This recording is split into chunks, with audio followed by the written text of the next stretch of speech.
big quota war started from Karnataka, but it has now become a big highlight of an election showdown issue.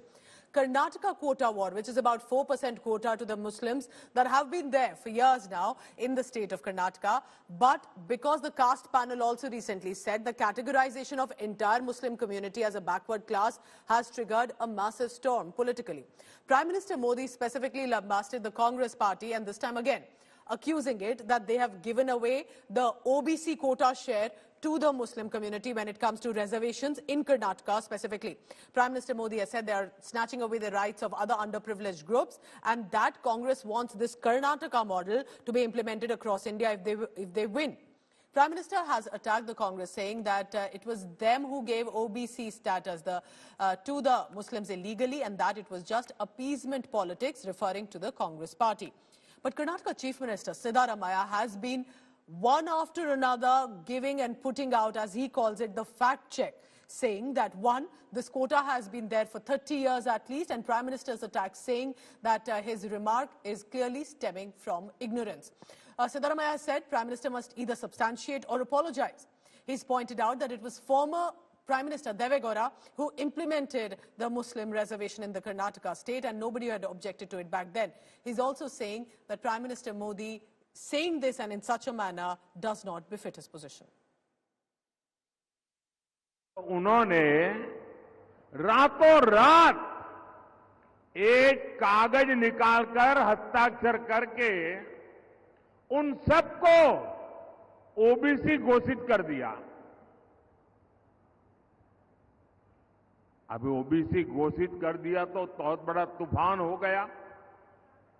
यानी वहां कांग्रेस ने शिक्षा और सरकारी नौकरी में पहले जिन ओबीसी लोगों को आरक्षण मिलता था, उस ओबीसी समाज में इतने सारे नए डाल दिए कि ओबीसी समाज को जो आरक्षण मिलता था वो उनसे छीन लिया।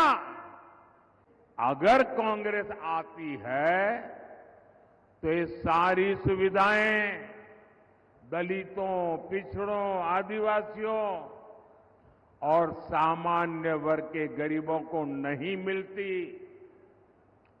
कांग्रेस की चले तो गरीब कल्याण की योजनाओं का लाभ भी धर्म के आधार पर देती, क्योंकि कांग्रेस तो डंके की चोट पर यही कहती है कि देश के संसाधनों पर पहला हक मुसलमानों का है। So that remark that was made by former Prime Minister Dr. Manmohan Singh, constantly being reiterated by Prime Minister Modi as well.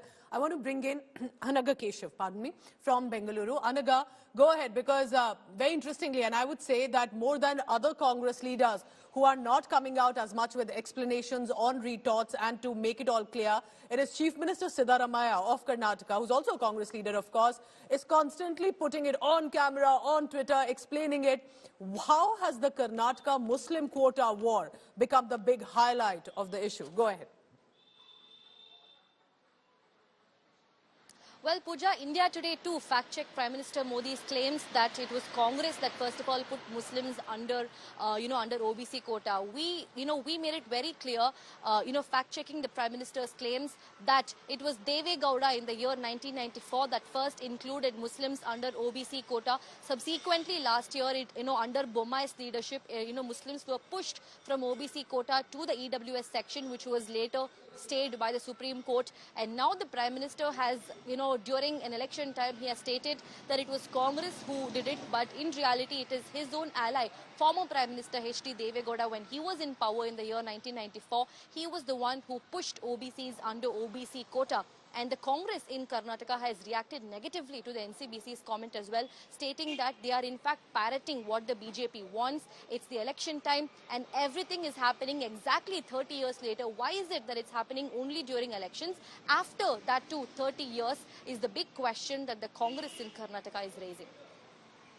All right, Anaga Keshav telling us what's unfolding on the ground, because this Karnataka Muslim quota, which is the 4% reservation for Muslims, that Siddaramaiah also says exists in the 2B category, has become now the big election issue. But because the netas are speaking one by one, whether it's Rahul Gandhi, Prime Minister Modi or the party leaders, Election Commission has taken cognizance, one of Prime Minister Modi's speech and also of Rahul Gandhi, based on complaints that have come in from both the parties. The EC has taken cognizance of allegations that there's been a violation of the Model Code of Conduct made as in those speech by Rahul Gandhi and by Prime Minister Narendra Modi. So the election panel has sought a response.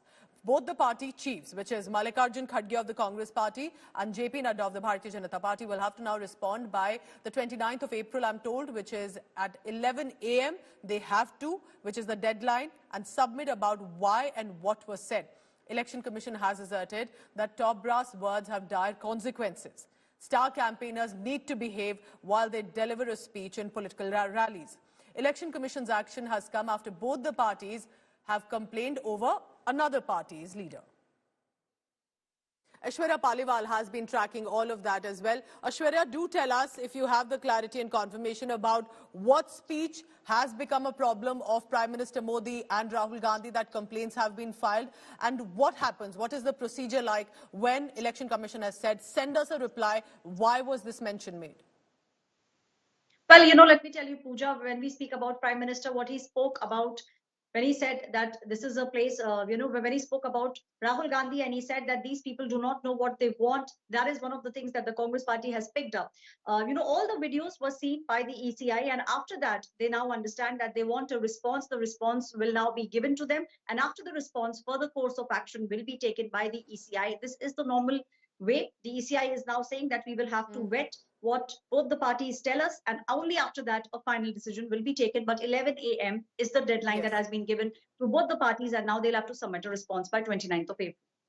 And also a quick mention here, Aishwarya, about EC saying, irrespective of whichever the leader is, speak in a responsible manner. You're the senior most leader of that party. Star campaigners, Pooja, that is exactly what the ECI has said, and said that you need to make sure that the lines that you speak, because you are speaking with thousands of people, lakhs of people, you need to make sure that whatever you speak, you need to vet every word. That's something that the top leaders of both the parties need to very carefully look at.